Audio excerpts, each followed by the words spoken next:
Assalamualaikum anak-anak semua. Apa kabar kalian hari ini?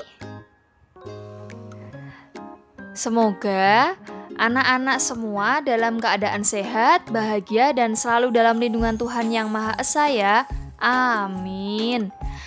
Pada kesempatan kali ini, kita akan belajar bersama materi tema 3, tokoh dan penemuan, subtema 2, penemuan dan manfaatnya, pembelajaran 3 dan 4. Tujuan pembelajaran hari ini adalah menyebutkan informasi penting dari teks eksplanasi, menguji model rangkaian paralel, mengidentifikasi contoh pelaksanaan kewajiban dalam kehidupan, mengidentifikasi kalimat efektif dari teks, dan menemukan perkiraan luas permukaan lingkaran.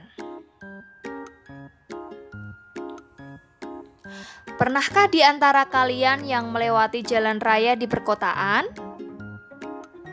Apa sih yang biasa kalian lihat di jalan raya? Tentu kalian pernah mengamati tanda-tanda lalu lintas di jalan raya ya. Di jalan raya biasanya ada lampu lalu lintas yang tujuannya untuk mengatur jalannya lalu lintas. Lalu, tahukah kamu siapa penemu lampu lalu lintas itu? Bermula ketika ia melihat suatu tabrakan yang terjadi di antara mobil dan kereta kuda. Peristiwa itu terjadi karena pada waktu itu sistem pengaturan lalu lintasnya menggunakan sinyal stop and go. Morgan berpikir bahwa sinyal stop and go memiliki kelemahan besar, yakni tidak adanya jeda waktu bagi pengguna jalan, sehingga masih banyak terjadi kecelakaan. Kemudian, ia menciptakan lampu lalu lintas berbentuk seperti huruf T. Lampu ini terdiri dari 3 lampu dengan warna yang berbeda-beda, yaitu sinyal stop berwarna merah, go lampu hijau, posisi stop lampu kuning. Lampu kuning inilah yang memberikan jeda waktu untuk mulai berjalan atau mulai berhenti. Lampu kuning juga memberi kesempatan untuk berhenti dan berjalan secara perlahan. Untuk lebih jelasnya, mari kita baca bersama teks yang berjudul Si Paralel Penyelamat Jalan. Si Paralel Penyelamat Jalan. Gareth Augustus Morgan adalah penemu lampu lalu lintas pada tahun 1923 yang sekarang digunakan di berbagai negara di dunia. Lampu tersebut bermanfaat untuk mengatur lalu lintas dan menyelamatkan pengguna jalan dari kecelakaan. Morgan seorang warga Amerika berkulit hitam yang peduli dengan keselamatan orang lain.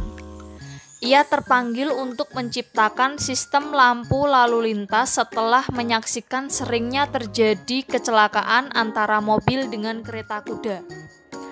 Lampu lalu lintas temuan Morgan menggunakan rangkaian paralel. Berbeda dengan rangkaian seri yang disusun sebaris, rangkaian paralel adalah rangkaian listrik yang disusun berderet, di mana masing-masing lampu memiliki rangkaian tersendiri yang terhubung kepada sumber energi.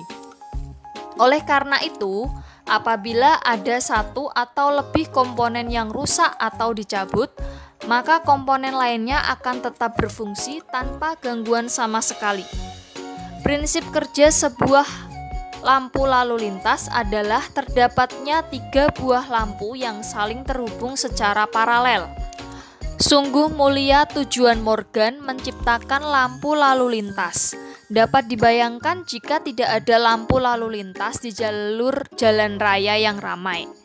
Sebuah penemuan yang baik tentunya akan memberikan manfaat bagi banyak orang. Teks bacaan yang baru saja kalian baca termasuk teks eksplanasi. Tentu kalian masih ingat ya, apa itu teks eksplanasi? Ya, teks ini menjelaskan bagaimana penemuan lampu lalu lintas. Teks eksplanasi itu terdiri dari topik masalah, deretan penjelas, dan kesimpulan. Mari kita cari informasi penting yang ada dalam bacaan yang sudah kalian baca tadi. Pada paragraf pertama itu berisi tentang topik masalah yang dibahas. Kemudian untuk paragraf yang kedua berisi deretan penjelas. Dan paragraf 3 itu berisi kesimpulan atau pesan atau pendapat pribadi penulis. Kita lihat dulu paragraf 1. Coba diingat lagi tadi paragraf 1 berisi tentang apa ya kira-kira? Coba anak-anak diingat dulu. Ya, paragraf 1 tadi berisi Gareth Augustus Morgan adalah penemu lampu lalu lintas. Kita kemudian pada paragraf kedua. Tadi paragraf kedua tentang apa ya kira-kira? Ya, paragraf yang kedua itu berisi lampu lalu lintas temuan Morgan menggunakan rangkaian paralel yaitu disusun secara berderet. Jika salah satu atau lebih komponen yang rusak atau dicabut, maka komponen lainnya akan tetap berfungsi karena masing-masing lampu memiliki sumber energi. Terakhir pada paragraf 3. Tadi berisi kesimpulan. Ya, paragraf 3. Tujuan Morgan sangat mulia karena lampu lalu lintas ciptaannya memberikan manfaat bagi banyak orang di jalan raya. Nah, kalian sudah bisa ya anak-anak hebat? Itulah informasi penting dalam setiap paragraf sesuai teks yang sudah kalian baca. Sampai di sini, anak-anak hebat sudah paham mengenai informasi penting yang terdapat dalam bacaan? Kita lanjut ya. Kalian tentu mengetahui bahwa pada semua rangkaian listrik paralel adalah rangkaian listrik yang disusun secara bercabang. Aliran listrik yang dilewati setiap cabang pada rangkaian paralel adalah sama.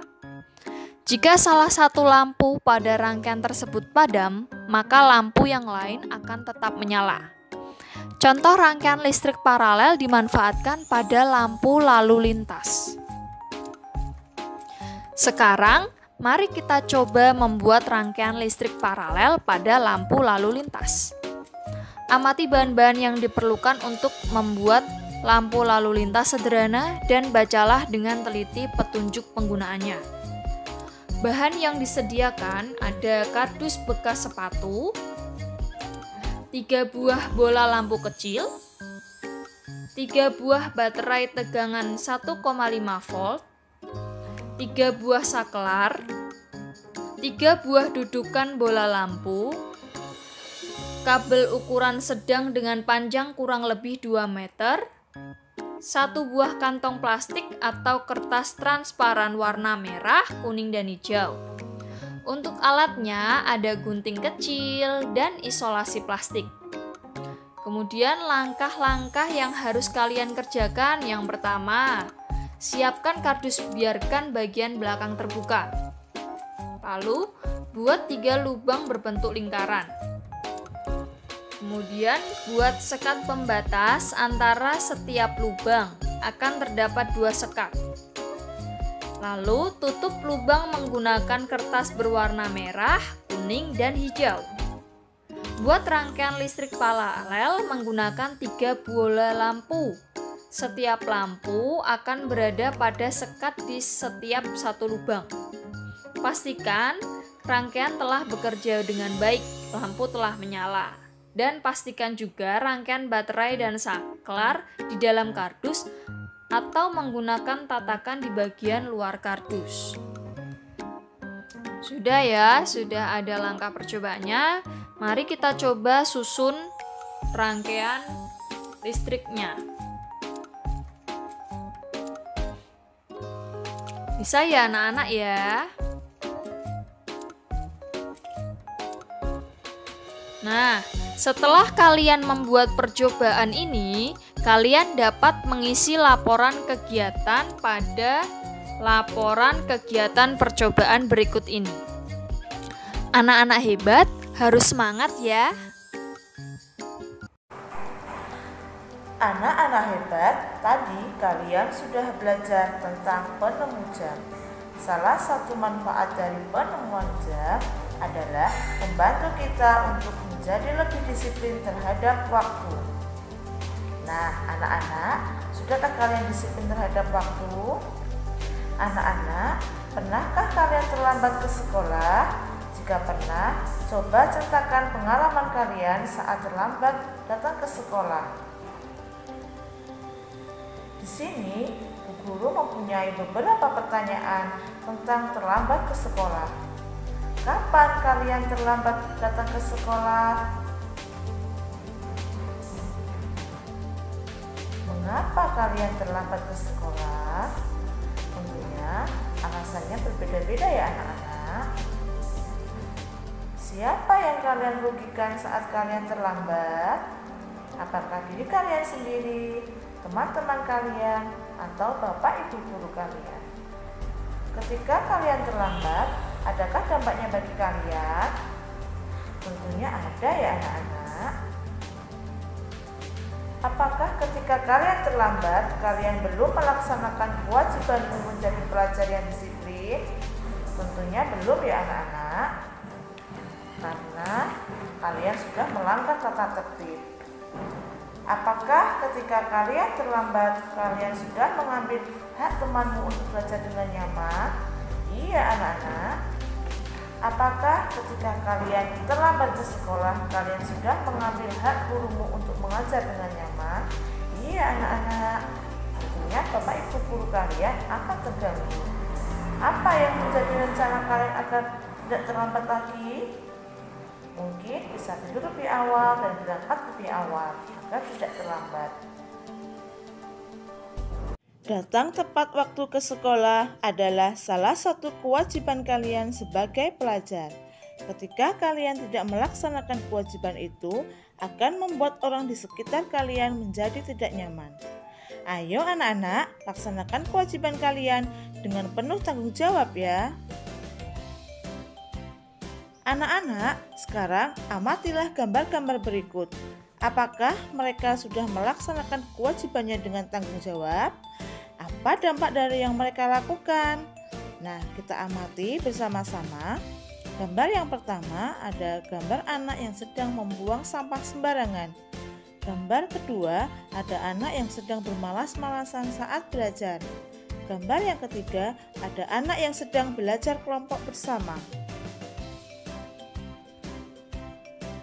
Dari gambar-gambar tersebut, kita dapat menjawab beberapa pertanyaan berikut.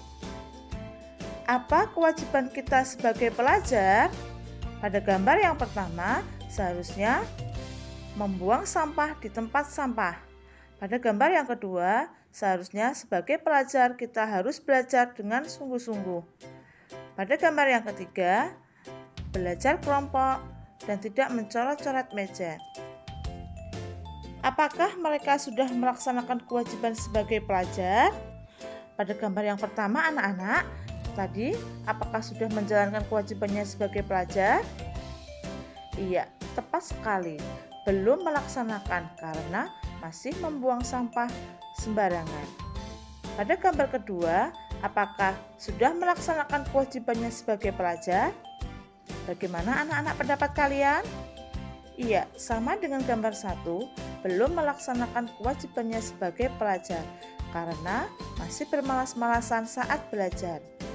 Pada gambar ketiga, apakah mereka sudah melaksanakan kewajibannya sebagai pelajar? Bagaimana pendapat kalian anak-anak?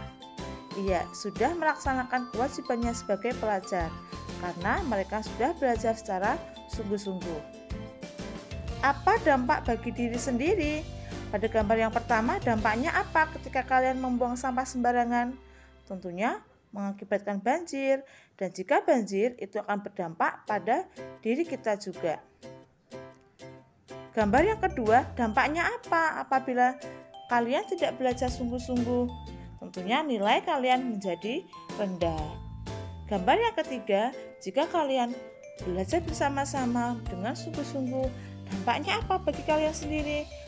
Tentunya menjadi semangat belajar, tugas pun menjadi cepat selesai. Nah, anak-anak, sekarang tuliskan kewajiban kalian yang lain sebagai pelajar. Apa dampaknya jika kalian tidak melaksanakannya dengan tanggung jawab?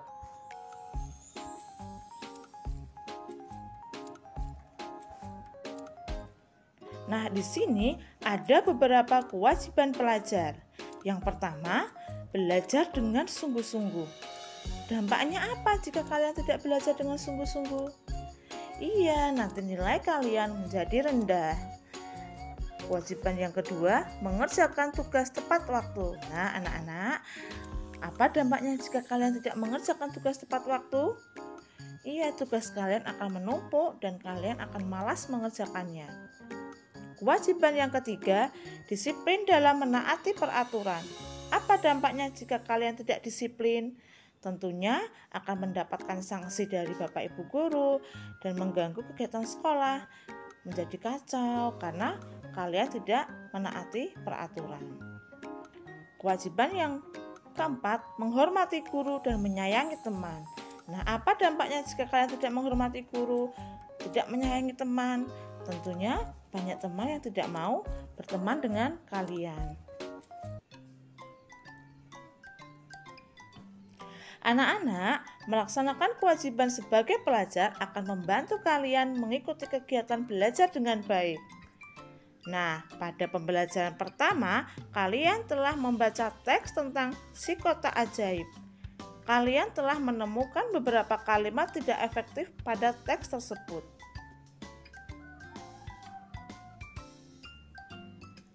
Pada pertemuan kali ini, kita akan membahas mengenai kalimat efektif. Kalimat yang efektif mengungkapkan gagasan sehingga mudah dipahami. Kalimat efektif memiliki ciri-ciri apa saja anak-anak? Nih, hemat, tidak menuliskan kata yang bermakna sama. Coba perhatikan kalimat berikut ini. Para tamu-tamu duduk di kursi. Nah, kalian perhatikan ada kata para dan tamu-tamu. Kata para dan tamu-tamu ini menunjukkan arti yang sama, yaitu banyak. Oleh karena itu, agar menjadi kalimat efektif, kalian bisa menghilangkan salah satu dari kata para atau tamu-tamu. Sehingga menjadi kalimat efektif berikut ini. Tamu-tamu duduk di kursi. Atau para tamu duduk di kursi. Nah, seperti itu ya anak-anak.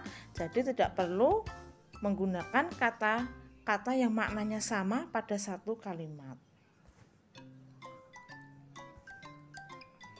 Anak-anak, sekarang ubahlah kalimat tidak efektif yang kalian temukan pada teks si kotak ajaib menjadi kalimat efektif. Si kotak ajaib, John Logie Baird lahir di Skotlandia 13 Agustus 1888. Ia adalah penemu yang pada kesempatan itu untuk pertama kalinya menunjukkan bahwa gambar hidup dapat ditransmisikan melalui pesawat yang sekarang dikenal sebagai televisi. Baird mendemonstrasikan televisi di depan para bapak-bapak dan ibu-ibu di Royal Institute London untuk pertama kalinya pada tahun 1925. Seiring dengan perkembangan teknologi, lalu televisi kemudian terus berkembang hingga menjadi semakin canggih seperti saat ini. Nah, pada teks tadi kita dapat menemukan beberapa kalimat tidak efektif. Oleh karena itu, mari kita ubah kalimat tersebut menjadi kalimat efektif. Kalimat tidak efektif yang pertama, penemu yang pada kesempatan itu pertama kalinya. Nah, di sini ada beberapa kata yang kurang efektif atau tidak ada fungsinya. Oleh karena itu, kata tersebut kita hilangkan sehingga menjadi kalimat efektif. Penemu pertama kali. Kalimat tidak efektif yang kedua, di depan para bapak-bapak dan ibu-ibu. Seperti yang sudah dijelaskan tadi, di sini ada dua kata yang maknanya sama, yaitu para bapak-bapak. Nah, oleh karena itu kita hilangkan salah satunya sehingga menjadi kalimat efektif di depan bapak-bapak dan ibu-ibu. Kalimat tidak efektif yang ketiga, lalu televisi kemudian terus berkembang. Di sini ada kata yang tidak berfungsi atau kata yang maknanya sama. Kita hilangkan sehingga menjadi kalimat efektif, televisi terus berkembang. Nah, seperti itu ya anak-anak. Kita membuat kalimat tidak efektif menjadi kalimat efektif.